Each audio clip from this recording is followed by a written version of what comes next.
চট্টগ্রাম নগরীর বুকে লুকিয়ে আছে ২৫০ বছরের পুরনো নাচঘর। এখানে ঘুঙুরের শব্দে জমে উঠত রঙিন মজলিস, বসত বাইজিদের নৃত্য আর সঙ্গীতানুষ্ঠান। জমিদার ও অভিজাত শ্রেণীর মিলন।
ধ্বংসস্তূপে ব্রিটিশ আমল পেরিয়ে একসময় ভবনটি ব্যবহৃত হয়েছিল বিভাগীয় ফায়ার সার্ভিস কার্যালয়।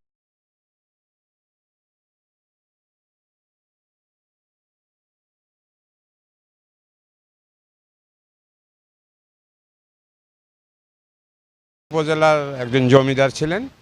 জমিদারের নাম ছিল সারদা লালা। উনি এখানে বিনোদনের জন্য এটা নাচঘর হিসেবে ব্যবহার করতেন। কালের বিবর্তনে এটা হারিয়ে যাচ্ছে।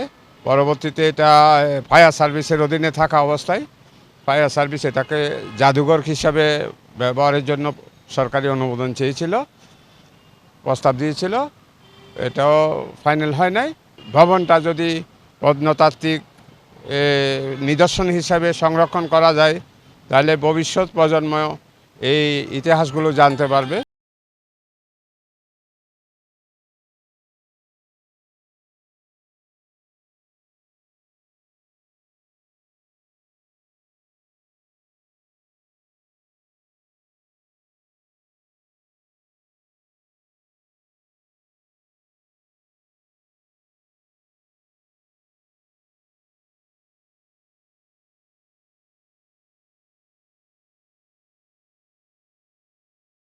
চট্টগ্রাম।